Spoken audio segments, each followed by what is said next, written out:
This backwater area that Dan believes will hold that big fish is completely inundated with weed growth, which is an important part of a bass's habitat and therefore key to a fisherman's understanding of the delta. California Delta has become home for a lot of non-native species, many of them considered to be invasive. This here is Egeria densa, also known as Brazilian pondweed.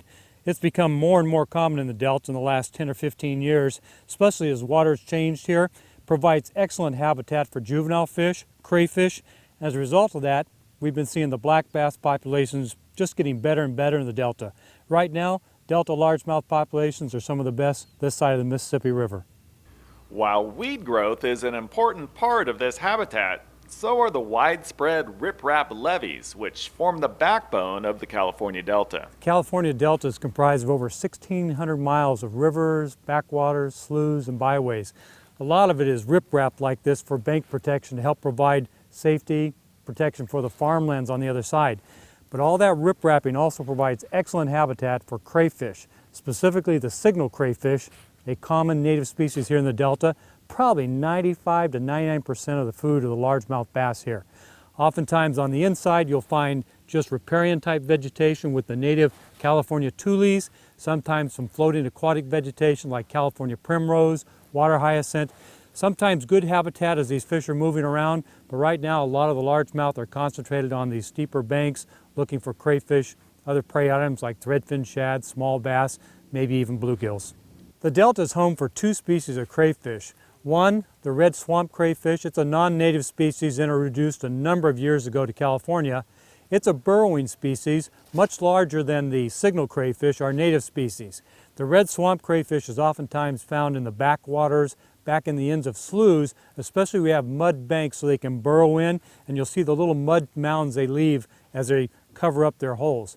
The more predominant species is the signal crayfish, Paciphascus linuescus. That's a non-burrowing species, but it likes to hide in the cracks and crevices of all these riprap banks and around the plants. It gets its name from the little white marks on its claws that look like the signalman on a Navy aircraft carrier. Very, very common in here. At one time even supported a commercial fishery for signal crayfish in the Delta. For the angler, that means that when you're in the back ends of the sloughs, you want to throw one of these big, probably bright red crankbaits that imitate the red swamp crayfish. But when you're out on the riprap banks, a smaller pattern that more imitates the signal crayfish with the browns, the greens, maybe a little splash of orange is probably a better bait to use in these areas.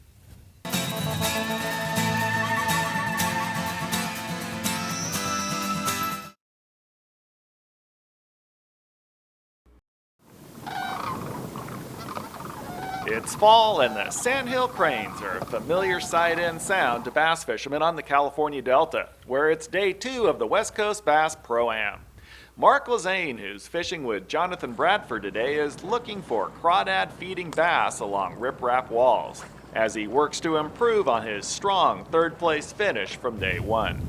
Mark Lazane and his partner are working this riprap bank with some small orange and red crawdad patterns. They're cranking this up close. These fish are in here tight, probably feeding on crayfish, probably a lot of little males in this fall spawning period as they move inshore. He's doing real well. He's got 3 fish so far. If he keeps doing this, he should have a limit before long. Well, the wind picked up today, kind of toughened it up for the way I've been fishing. Oh, there's one. Oh. Another little one. Look at this one. So look, did you see it? He was squirting when he came up. This is a male. That fall spawn. So this is a little keeper. It's kind of, we got 3 of them so far. It's been a pretty slow morning. The way the bite's been for me though down over here is that when the tide tops out, right as it tops out and switches, it's been a pretty good bite. So, hopefully we're not gonna have to wait, that long, but I think we might have to. Might be like 1 o'clock before we get a limit and any decent fish. In a far-off, remote corner of the Delta, we find the first day's leader, Russ Meyer, who's fishing with David Coy. Russ is a former BASS champion on the Delta and has confidence that this is a big fish area, but he also knows the importance of the tide. Yesterday I started way down in the lower part of the Delta and worked my way up with the tide, but yesterday I also thought that I could just start up in this area with a crankbait and just fish the fish instead of the tide. But looking back on it, I think it was ultimately the tide that's making the difference. So I'm just now getting the tide right now to where it should be equal to yesterday.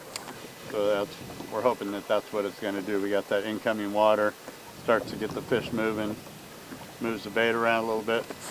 There's one. Oh. Lost him. Damn. So anyway, that's what we're hoping for. I think that between the tide moving right now and a little later in the day, it's going to make the difference for us. Russ is working this riprap bank with a small crawdad crankbait. You can see he's working down tight to shore. Those crayfish oftentimes hide in along the rocks in the areas, oftentimes less than just a couple feet deep. So he's dropping that bait close to the shore, cranking it back as he moves along. You can see little minor areas there that hold fish. Oh, he just took one there.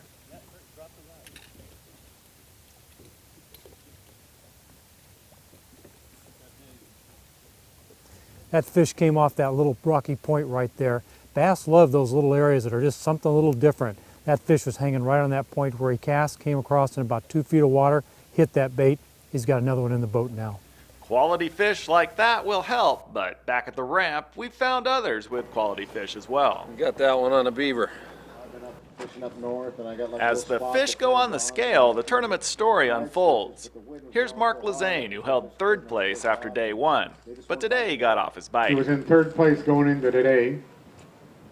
Got 5 fish for 8.48. This allowed Russ So Meyer Russ to Meyer grab gave it third for a total with 3 for quality 3 fish. 10.74. Nice for 3 fish. Good job. He was boat number 3, Dan. Which in turn opened the door for Dan Castellano with an over 13-pound bag to sew up second place. It really was pretty tough today. We And just coming got out the of right nowhere to bites. I take think the we title maybe was caught Sean 7 or 8 Stafford, fish, who and fished with Josh Palmer. just plowing into the wind all day long. I can hardly stand on my left foot. It was breezy all day. You mind telling us how you caught him? No, we caught them the same way everybody's been catching them, just punching the grass, and we just got the right bites, and that's what it's all about when you're doing that. All right. 20.01 pounds. 20.01 pounds. Outstanding. That's a comeback I've ever seen one. Good job. Thanks a lot. We're happy to get everything we got. Had a great partner both days. When we return, we'll get a tournament-winning lesson from Sean Stafford and also crown this year's West Coast Bass Angler of the Year.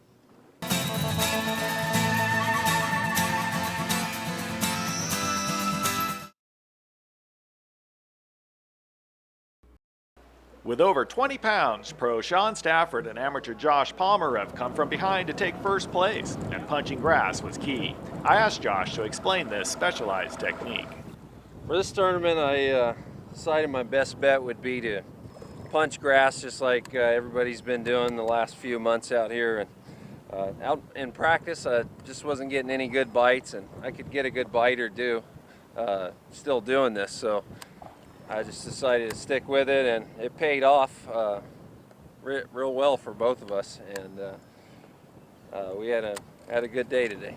Basically, the technique in punching is you take a big weight, ounce to ounce and a half, and what you want to do is get it through this floating vegetation right here. And sometimes, especially when the wind's blowing on it like this, just having that big weight isn't enough, and you actually need to throw it up in the air to get it through.